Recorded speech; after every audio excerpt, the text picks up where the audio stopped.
So here we have the Seat Ateca on a 19 plate. I'm going to start off by showing you around the outside of the car, and then we'll hop in and run through some controls on the inside of it.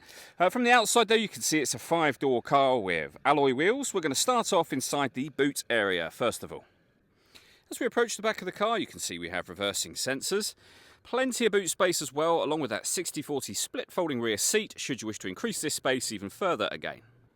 Okay, so we're just going to work our way back around to the front of the car, and then we'll hop in and run through some controls on the inside of it, as I mentioned. But now that we've done a full circle, you can see it's in lovely condition the whole way round. Just briefly before we climb in, I think it's well worth seeing the interior from this exterior point of view. There's plenty to run through on the dashboard, so let's hop in and we'll do that right now. Okay, now that we're inside the car, we're going to start with the dials. On the left-hand side, first of all, we have the rev counter and coolant temperature gauge. On the right-hand side, the speedometer and fuel gauge.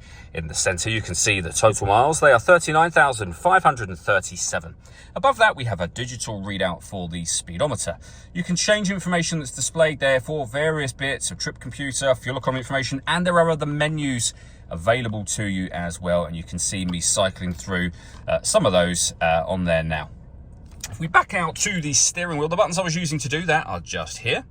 Over on the left-hand side, we have our stereo controls, and behind the steering wheel, the minus and plus paddles so that you can change up and down a gear manually with this automatic gearbox. Into the centre next, we have the main touchscreen. We're on the main menu just there.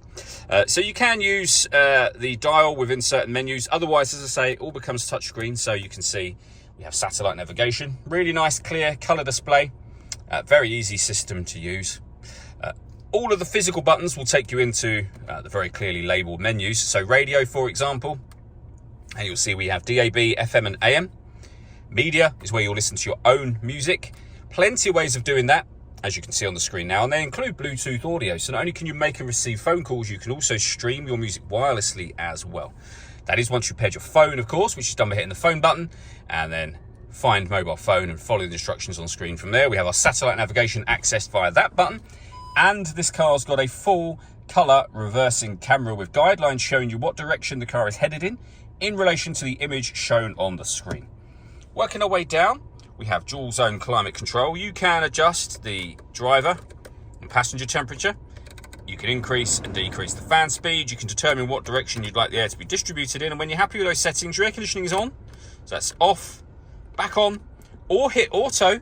The car will now take full control of the fan speed and direction of the air to maintain those temperatures. Any manual adjustment will take auto off and allow you to put it back on your own settings.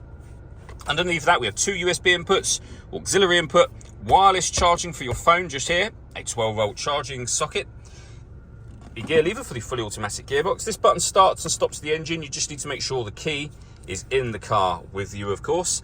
You can change the driving setup of the car depending on weather conditions, and with an electronic handbrake with auto hold function as well. All that leaves me to say is thank you for taking the time to watch this video. If you'd like to come and see the car for yourself and have a test drive, please feel free to give us a call here at West Horsley Motors. We'd love to hear from you soon.